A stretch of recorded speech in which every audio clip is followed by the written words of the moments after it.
Well, hello everybody. That has to be the scariest bus ride I've ever had. Another ridiculous journey. A lot longer than I planned. Or, well, not planned, a lot longer than I expected. About 4 hours I think that took. And it cost 500 rupees. I didn't actually plan to make a video of this trek. But with that bus ride, I figured why not? But I'll probably film everything on the GoPro so it's a bit more raw and real, I guess. But I'll give you a little update. I've been in Pokhara the last few days, and then I've just come to do the Annapurna Base Camp, which is about a 7-day trek, because basically I've got a motorbike trip starting on the 28th of March, so I've got some time to kill. So I thought I might as well come and do the Annapurna Base Camp. So that should be good, but it's completely different so far. The trail, well, it's not even a trail, it's an actual proper road to the ones I've done previously. These roads are awful. I have absolutely no idea where I'm going to end up today or how many hours I'm going to walk for. Not a clue, but just going to start walking. I'm sure I'll cross some villages on the way. It's about 1 o'clock, half one now. I need to get some lunch and then figure everything out. This one's a bit blind, the Annapurna Base Camp. As I say, don't have much of a plan. But we'll see how it goes. Things never go to plan anyway, so just much easier just to go with the flow.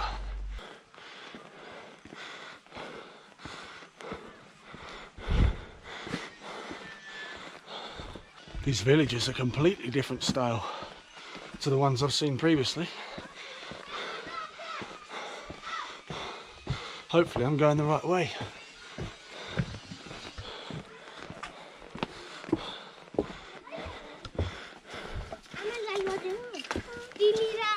Namaste.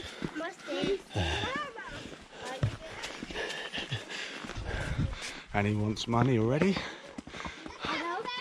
Hello?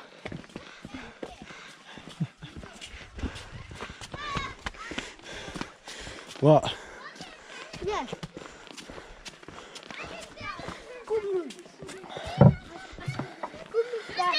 Namaste.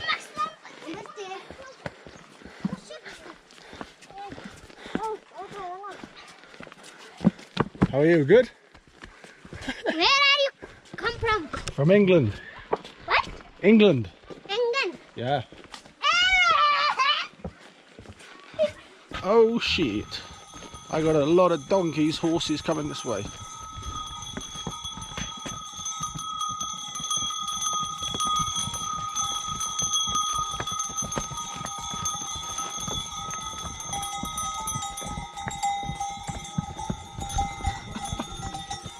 Please don't kick me.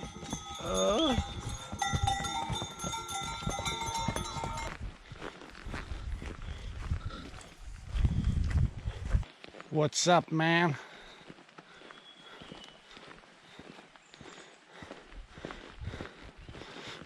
Very odd so far. I didn't really expect this in terms of the road and everything. Well, actually that's a lie, I kind of did. I just expected to see people, because Annapurna Base, actually what am I talking about? I'm talking a load of crap. Let's talk about the coronavirus for 1 second. So, COVID-19, whatever it's called, coronavirus, absolutely taking over the world at the moment. And it's definitely, you know, affecting people traveling, obviously, in their home countries. I try and not read too much about it, but it's hard to stay away from it because it looks like the world's going crazy. A lot of people that I met traveling so far in the hostels and stuff like that, a lot of them have gone home because they're afraid to get stuck, you know, in the country they're traveling. A lot of Israeli people I've met are heading home. A guy from Canada that I was in Pokhara with, he's heading home, another girl. So I don't really understand why going home is a good choice because you're just going to be stuck in isolation, when I'd prefer to be here in the mountains.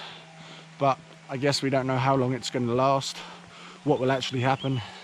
It's kind of difficult to plan travel wise because, you know, half the countries you can't even go to at the minute. So it's just a waiting game. So we'll see what happens. But I don't think there's any coronavirus out here in the mountains, in the Himalayas. I think I'm going to try and fill up my bottle here. It must be clean, surely. It comes from the mountains. Oh.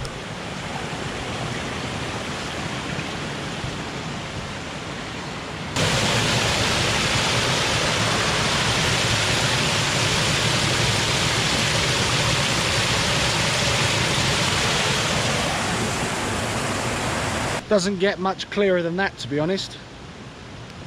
That must be absolutely fine, but I'll still use my my straw just in case. Fresh Himalayan water. Just getting out the bad bits. Oh, hello, boy. Hello. Hello. Oh wow, he's lovely. Hello. Ooh. Right. Hello, boy. Try that again.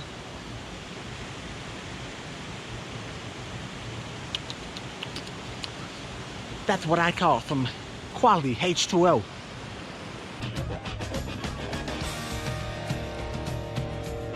It's clean. It's cold. And that's what I call high quality H2O. Mm. That is some nice Himalayan water.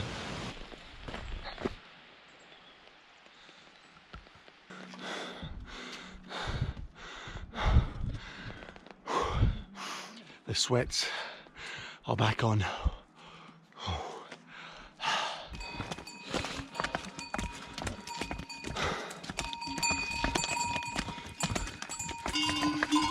Oh shit.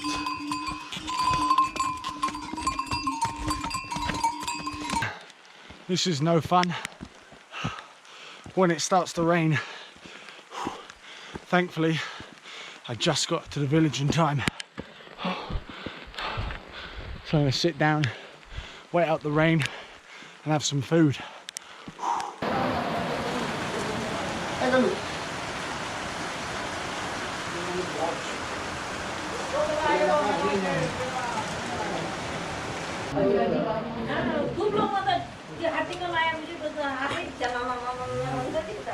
Quick little pit stop for some lunch, and the rain has subsided, and now apparently I've got about 3 hours of walking to do to a place called Chomrong, but it could be 4 hours depending obviously on how fast I go. But the sun sets about 6 o'clock, so it's 3 o'clock now, so hopefully I should make it just in time before it gets dark. I'm heading to Chomrong because apparently it's a big little village. A big little village? That doesn't make sense. It's a big village. So hopefully there should be some people there. So yeah, we'll try and get there in the next few hours or so. And hopefully it doesn't continue to rain. I'm gonna... Oh, this has all been downhill for the last 45 minutes or so, which is nice to have a rest from the uphill, but downhill really does your legs in. Makes my legs shake. Oh. Oof. I mean, come on. This is pretty cool. Just walking over the riverbed. Absolutely nobody else around. I gotta work out how to get across.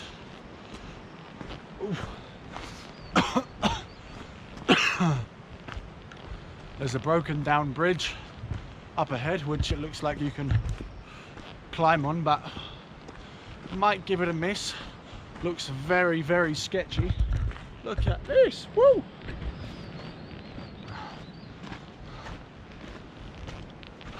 About to cross a bridge, not the one I was talking about a second ago.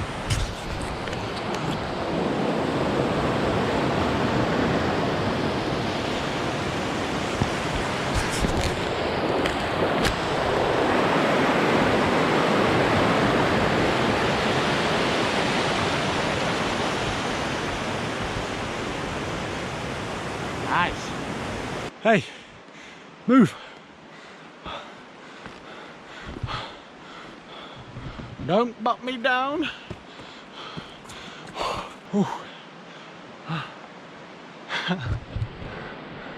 Hey, buddy.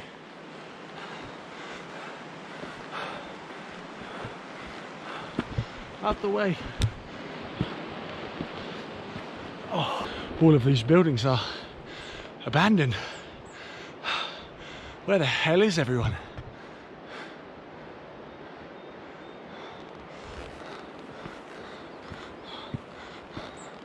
Ah, namaste.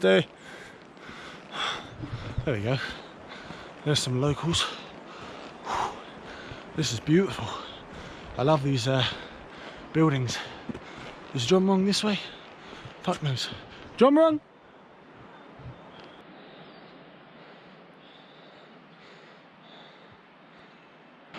Another empty closed tea house. All of them, all closed. This might sound stupid, but I did this trek thinking there would be quite a few people still doing it. Even with the coronavirus and everything, I chose this trek partly because it's quite nice and short, and it's popular. So I thought there'd be a few people on the trail, but clearly I misjudged it. Namaste. Man, it's tough going when you're tired and you're on your own. You got to try and self-motivate yourself. Still feel stronger than I was on the Langtang one. But yikes. These steps, fucking hate steps, man. Sorry for swearing, mum. I'm all alone with no one beside me. Another completely empty guest house and lodge. I mean, it's March. March is the peak time to go trekking. And this coronavirus has just taken everyone away. Man, small countries like Nepal are really going to suffer when tourism is the, you know, the leading income, or whatever the word is, brings the most amount of finance into the country, and there's nobody here. Annapurna Base Camp is one of the most popular treks that you can do in March, and there's no one, which sucks for the Nepali people and sucks for me, kind of. It's nice to just trek on your own, but I was hoping for this one to kind of mingle a bit and be a bit more sociable. But not one single person today have I seen. Oh.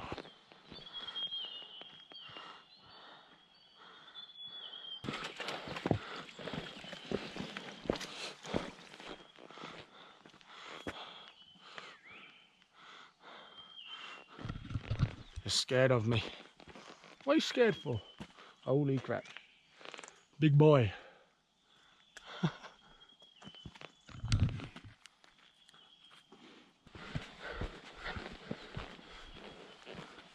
Just spoke to one guy, a Nepali guy that has a place in this village.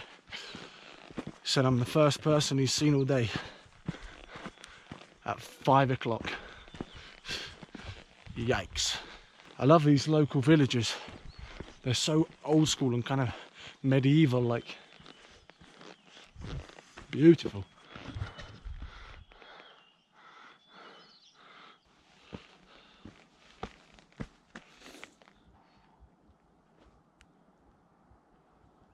So amazing being here. I just don't feel energetic.